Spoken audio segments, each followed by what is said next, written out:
नमस्कार दोस्तों, कैसे हैं आप लोग। जब बाजार में सप्लाई एक्सेस हो जाएगी तो डिमांड का क्या होगा, नहीं समझे। अगर सप्लाई ज्यादा होगी और डिमांड नहीं होगी तो क्या होगा, रेट कम होंगे। तो इस रेट गिरने को कैसे कंट्रोल किया जाएगा इस वीडियो में समझेंगे। तो आइए शुरू करते हैं हम डिफ्लेशनरी गैप को या डिफ्लेशनरी प्रेशर को कैसे समझें। शुरू करते हैं थ्योरी के साथ। Deflationary gap is the excess of aggregate supply over aggregate demand at full employment level of the output. It is called deficient demand. Deflationary gap is equal to deficient demand is equal to AD is less than AS at full employment. Full employment आपको पता है, इससे ज्यादा आप production कर नहीं सकते। और उस प्रोडक्शन पॉइंट पर अगर आपकी सप्लाई एक्सेस है यानी डिमांड ज्यादा नहीं हो रही तो क्या होगा, उस सप्लाई को कंट्रोल कैसे करें। तो पहले डायग्राम समझते हैं। डायग्राम तो आपको समझ में आएगा, डिफ्लेशनरी गैप है। तो डायग्राम शो हो रहा है हमारा, जो हमारी शो है एडी की लाइन जो है हमारी वो इनकम लाइन है, और आप देख रहे हैं इंटरसेक्ट पॉइंट जो है हमारा वो फुल एम्प्लॉयमेंट को जो शो कर रहा है ई पॉइंट, वो हमारा एडी है।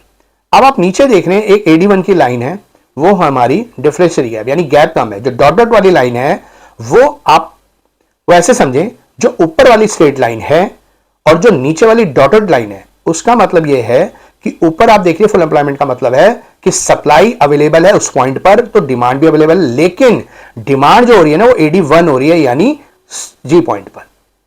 तो देखिए फुल एम्प्लॉयमेंट की कंडीशन क्या ई है, यानी यहां पर डिमांड एंड सप्लाई बराबर होनी चाहिए थी, लेकिन यहां सप्लाई तो ई पॉइंट पे है लेकिन डिमांड जो मार्केट के अंदर है ना वो जी पॉइंट पर है। अब आप समझे जो ई से जी पॉइंट है वो जी पॉइंट नीचे है यानी उतनी डिमांड कम है। आप समझे वो डिमांड जो कम है वो डिफ्लेशनरी डिमांड है, या उसे हम डेफिशिएंट डिमांड भी कहते हैं। डायग्राम को हम थोड़ा पॉइंट वाइज समझेंगे, एक्सप्लेन कभी कभी समझने के लिए है, क्योंकि आता तो फंक्शन कंट्रोल का ही है। The 45 degree line show the equilibrium where aggregate demand is equal aggregate supply, ये हमारा इक्विलिब्रियम पॉइंट है। The AD curve intersect 45 degree line at point E which represent full employment equilibrium with the output OM, ये हमारा ओएम जो है वो full employment को show कर रहा है, यानी यहां पर डिमांड सप्लाई बराबर होती है। Third point, when aggregate demand decrease from AD to AD1, the new demand curve line below the 45 degree। अब आप देख रहे हैं जो हमारी एक्चुअल डिमांड है वो AD1 है, होनी चाहिए AD लेकिन AD1 है, तो इसका मतलब AD कम है। At full employment output OM, the new demand reaches at point F, which is lower than point E, showing deficient demand। देखिए होना चाहिए F का इक्विवेलेंट पॉइंट, लेकिन डिमांड बाजार में इतनी नहीं है। डिमांड कितनी है, वो हमारी F पॉइंट पे है, तो ये हमारा डेफिशिएंट डिमांड है। अब इस डेफिशिएंट डिमांड के गैप को कम करने के लिए क्या किया जाता है, the shaded area with E and F represent the deflationary gap will lead to fall in price level deflation. अब रीजन क्या होता है, देखिए जिस तरह हमने अभी लास्ट वीडियो के अंदर एक्सेस डिमांड के रीजन पढ़े थे, इसी तरह उसको अगर हम इन्वर्स कर दें तो वो सारे हमारे रीजन डेफिशिएंट डिमांड के हो जाएंगे। तो आइए समझते हैं। Degree in the money supply, अगर बाजार के अंदर मनी सप्लाई कम हो जाएगी तो लोग डिमांड नहीं कर पाएंगे, जब डिमांड नहीं कर पाएंगे, खर्च नहीं करेंगे तो सप्लाई एक्सेस हो जाएगी। सेकंड पॉइंट है डिक्रीज इन गवर्नमेंट एक्सपेंडिचर। अब हम पहली वाली वीडियो में डिमांड कम करने के लिए गवर्नमेंट एक्सपेंडिचर को कम करना चाह रहे थे, यहां पे गवर्नमेंट एक्सपेंडिचर कम कर देगी तो लोगों का पैसा पहुंचेगा नहीं, जब पैसा नहीं पहुंचेगा तो डिमांड को ऑलरेडी कम कर देंगे। Third point, increase in taxes. Government अगर इंक्रीज टैक्स करेगी तो निश्चित बात है चीजें कॉस्टली हो जाएंगी, कॉस्टली हो जाएंगी तो लोग डिमांड नहीं करेंगे, तो बाजार में supply already excess. Decrease in export, export जब नहीं होगा तो ऑलरेडी प्रोडक्शन कम हो जाएगी, प्रोडक्शन कम हो जाएगी तो डिमांड कम हो जाएगी। हाई रेट ऑफ इंटरेस्ट, देखिए बैंक का काम होता है लोन देना, अगर बाजार के अंदर लोन महंगा होगा तो लोग लोन नहीं ले पाएंगे, लोन नहीं पाएंगे तो वो कहीं ना कहीं इन्वेस्टमेंट नहीं हो पाएगा, क्योंकि हमारे यहाँ पे बहुत बड़ी कैटेगरी है जो बैंकों से लोन लेकर इन्वेस्टमेंट करती है, प्रोडक्शन करती है और प्रोडक्शन करती है, बट जब लोन महंगा हो जाएगा तो वो प्रोडक्शन नहीं कर पाएगी क्योंकि प्रॉफिट और मार्जिन कम हो जाएगा। नेक्स्ट पॉइंट हमारा decrease in private investment.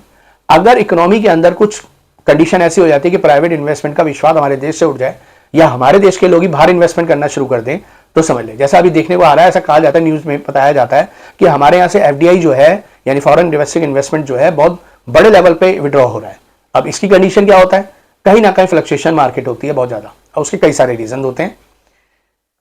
Decrease in the disposal income, अगर आम व्यक्ति की इनकम कम हो जाएगी तो वो बाजार में डिमांड को कम करेगा, वो परचेजिंग नहीं करेगा। तो आइए इस डेफिशिएंट डिमांड को कैसे हम मेजर करके सही कर सकते हैं। फिर दोबारा वही बात आएगी, इसके अंदर दो लोग आगे आएंगे, एक गवर्नमेंट और एक आरबीआई, वही फिस्कल पॉलिसी और monetary policy.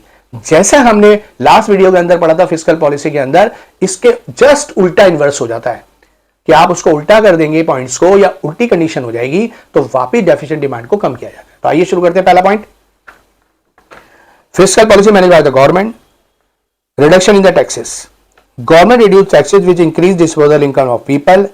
As a result, consumption demand increase and deficit demand is reduced. Second point, increase in government expenditure. Government increase spending on public project and welfare scheme.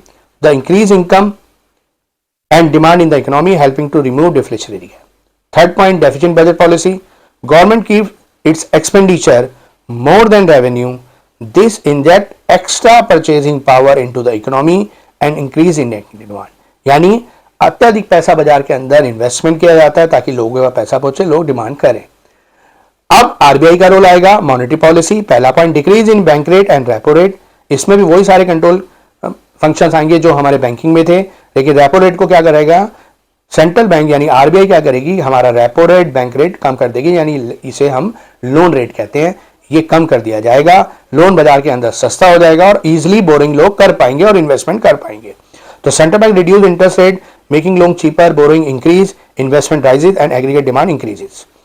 Second point है purchase of government security. Central bank buy government security from public, money flow into the economy, increase money supply. मैंने आपको बताया था पहले security cell की जा रही थी तो पैसा क्या आ गया था, आरबीआई के पास आ गया था. अब आरबीआई क्या करेगा, वापस लोगों से वो सिक्योरिटी खरीदेगा ताकि लोगों का पैसा पहुंचे और वो पैसा फिर लोग कहीं ना कहीं मार्केट में खर्च करें, इकोनॉमी में खर्च करें और डिमांड को राइज करें. थर्ड पॉइंट हमारा डिक्रीज इन सीआरआर एसएलआर. क्या रोल है, मैंने बताया था मिनिमम रेशियो अमाउंट होता है total deposit of the commercial bank.